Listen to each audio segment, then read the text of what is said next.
ಇನ್ನು ಭಾರತದಿಂದ ಪಾಕಿಸ್ತಾನದ ಪ್ರಜೆಗಳನ್ನು ಗಡೀಪಾರು ಮಾಡೋದಕ್ಕೆ ಸಮಯಾವಕಾಶವನ್ನು ವಿಸ್ತರಣೆ ಮಾಡಲಾಗಿದೆ. ಕೇಂದ್ರ ಸರ್ಕಾರ ಮುಂದಿನ ಆದೇಶದವರೆಗೂ ಕೂಡ ಅವಕಾಶವನ್ನು ಕೊಟ್ಟಿದೆ.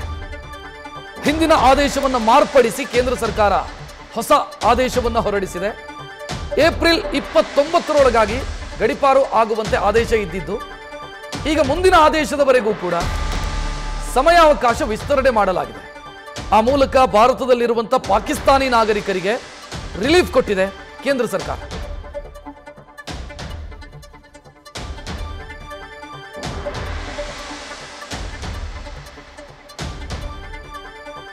ಹೆಚ್ಚಿನ ಡೀಟೇಲ್ ಇಡೋದಕ್ಕೆ ನಮ್ಮ ಪ್ರತಿನಿಧಿ ಚಂದ್ರಮೋಹನ್ ನೇರ ಸಂಪರ್ಕದಲ್ಲಿ. ಚಂದ್ರಮೋಹನ್, ಬಹಳ ವೀರಾವೇಶದಿಂದ ಮಾತನಾಡಿತ್ತು ಕೇಂದ್ರ ಸರ್ಕಾರ. ಈಗ ಏಕಾಏಕಿ ಆದೇಶ ಬದಲಾಗೋದಕ್ಕೆ ಏನು ಕಾರಣ? ರಕ್ಷತ್, ಈಗಾಗಲೇ ಸಾಕಷ್ಟು ಮಂದಿ ಪಾಕಿಸ್ತಾನಿ ನಾಗರಿಕರು ಭಾರತದಲ್ಲಿದ್ದಂಥವರು ಪಾಕಿಸ್ತಾನಕ್ಕೆ ವಾಪಸ್ ಹೋಗಿದ್ದಾರೆ.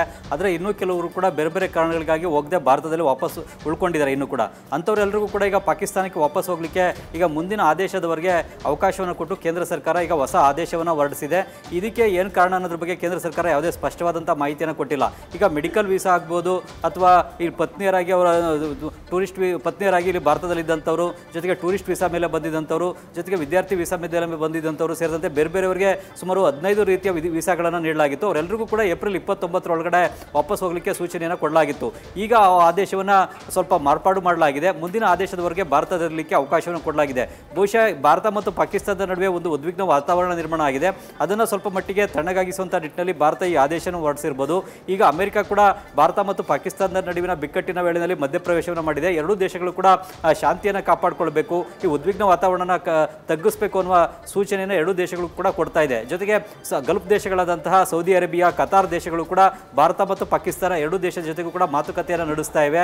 ಈ ಒಂದು ಉದ್ವಿಗ್ನ ವಾತಾವರಣವನ್ನು ತಗ್ಗಿಸಬೇಕು ಅಂತೇಳಿ ಎರಡೂ ದೇಶಗಳ ಜೊತೆಗೆ ಸೌದಿ ಅರೇಬಿಯಾ, ಕತಾರ್ ಕೂಡ ಮಾತನಾಡಿವೆ. ಈ ಎಲ್ಲ ಕಾರಣಗಳಿಗಾಗಿ ಈ ಒಂದು ಸ್ವಲ್ಪ ಮಟ್ಟಿಗಿನ ರಿಲ್ಯಾಕ್ಸೇಷನ್ ಕೊಡಬೇಕು ಅನ್ನೋ ಕಾರಣಕ್ಕಾಗಿ ಈ ಒಂದು ತೀರ್ಮಾನವನ್ನು ಭಾರತ ಸರ್ಕಾರ ತೆಗೆದುಕೊಂಡಿರ್ಬೋದು. ಆದರೆ ಇದಕ್ಕೆ ಖಚಿತವಾದಂಥ ಯಾವುದೇ ಕಾರಣವನ್ನು ಕೂಡ ಕೊಟ್ಟಿಲ್ಲ.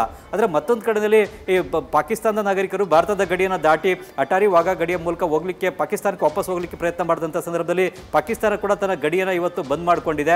ಪಾಕಿಸ್ತಾನದ ನಾಗರಿಕರನ್ನು ಅವರ ದೇಶದ ಒಳಗಡೆ ಬಿಟ್ಕೊಳ್ಳಿಕ್ಕೆ ಪಾಕಿಸ್ತಾನ ತಯಾರಿಲ್ಲ. ಹೀಗಾಗಿ ಗಡಿಗೆ ಹೋದಂಥವರು ಕೂಡ ಅಲ್ಲೇ ಗಡಿನಲ್ಲೇ ಸಿಲುಕಾಕೊಳ್ಳುವಂಥ ಪರಿಸ್ಥಿತಿ ಇವತ್ತು ನಿರ್ಮಾಣ ಆಗಿದೆ. ರಕ್ಷತ್, ನ್ಯೂಸ್ ಫಸ್ಟ್ ನಿರ್ಭೀತಿಯಿಂದ ನಿಮ್ಮ ಪರವಾಗಿ.